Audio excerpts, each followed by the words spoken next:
Modeling cars in Blender is a very high IQ activity, and I'm going to show you why. Because when you're working on a car, you have to be very intentional and very thoughtful with how you're placing your geometry. You can't just create the shape and forget about everything else. That's not going to cut it when you're working on cars. When you're working on cars, usually what happens is that you create something, and you have to kind of think 15 steps ahead, sort of like a grandmaster playing chess, and then you try one way and it doesn't work because of unforeseen circumstances. You try another way, it doesn't work. You try a third way, it doesn't work. And you basically work on the same part 15 times until something eventually works out, okay? So as you progress, these things get a little bit more predictable to you, and then you can do these things. You can think about things more realistically as you think multiple steps ahead. So what I want to show you in this video is how you can separate the panels on the surface of your vehicle. For example, in this case, I want to talk about the door here in particular. So you made a surface, and usually what I do is I work on a surface and I don't cut the holes yet. I don't do the panels separately every time. I did here, for example, between the hood of the car and this door here, but I'm supposed to have a cut right here. You can see this in my reference image, okay? I'm supposed to have another cut over here for the door. Then there's another cut in the back here, which I didn't create yet. I'm going to make those later, okay? We want to separate this. Now, notice how on my vehicle here, there's no gap, but the geometry on this surface here lines up with the lines that show that mark the door, okay? Now, you'll also notice that there's some other lines here on this door, but that's just like a crease, like a sharp edge, which I made here with a crease. But over here, this white line, this is the outline of the door. And I have my edges here forming the outside of that door. So now, I don't have to create any crazy cuts with my knife tool or booleans or non fucked up tools like that, which are going to fuck up my topology. Instead, what I'm going to do is I'm going to take my edges, my geometry around this door, okay, and I can focus on them. And by the way, this is a relatively low poly surface, given that I did not apply my subdivision surface modifier. This one's pretty high poly. I needed the geometry to create some of the features here, but this one's not that high poly. I have a subdivision surface modifier acting on it, but the base geometry is not very dense. So here's how I'm going to do this. I just have to take this geometry and make a little gap there. So one thing that you might think to do is first just tear this with V, and that technically separates these two surfaces, alright? And that's pretty cute, but the problem is that it doesn't create the gap, which should be there. There should be a gap where you can fit your fucking phone in there, right? It's a pretty wide gap between the panels. It's not just airtight like this. So instead, what we can do is create a bevel, right? Let's merge these by distance. Let's select the same geometry again, all the way to the front here. We can create a bevel. And when you create a bevel, okay, that gives you a little gap, and now you could just delete these faces, and that gives you a prettier gap. But hold on a second, don't click away yet, because this still might completely fuck up your model. Because when you create a bevel, right now we just created a bevel which has only one segment, okay? And the problem with that is that we cannot go back anymore. If for whatever reason we decide that we don't like this gap, or maybe we want to change the shape of this line here or whatever, we cannot go back anymore, okay?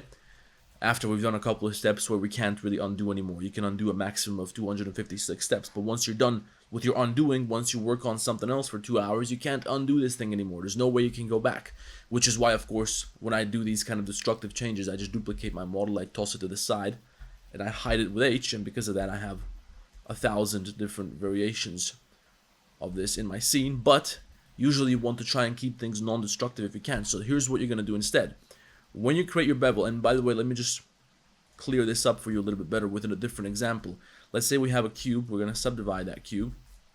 So we have a little sphere, and we have this circle over here. I can duplicate that and just bring it to the side just so I can help you understand why this is so important. If we create a bevel here with one segment, there is no geometry on the same place where we had this geometry before, okay?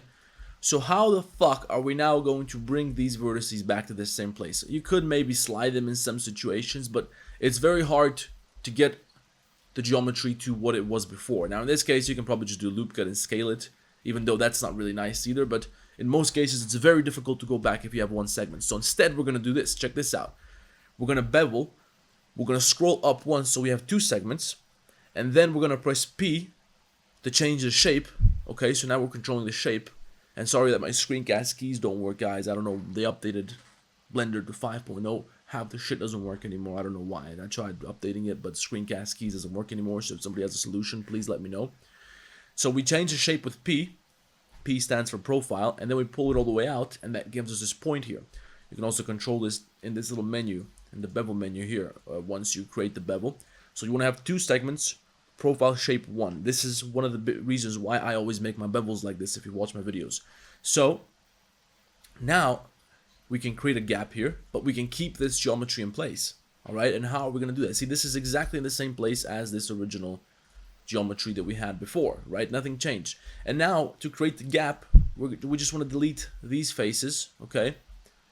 So we can just add a loop cut in the middle, delete vertices, add another loop cut here, delete vertices. We have a gap, and we have this geometry here as backup. If we ever want to close this gap again, we can just take these edge loops, W, bridge edge loops. That only works in edge select mode. Select the other side, W, bridge edge loops. And we can dissolve this, go back to what we had before, and nothing broke, right? So that's exactly what we're going to do down here. We have our geometry selected where we want to have the line. And this part here is unfinished. I have some faces that I still have to fill in here, but I'll do that later. Doesn't matter in this video.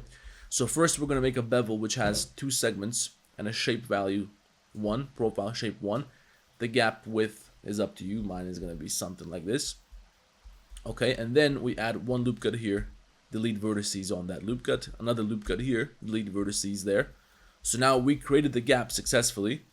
We still have this edge loop on the inside where we can connect the geometry later if we want to. Okay, we can just select these edges, W, bridge, edge loops.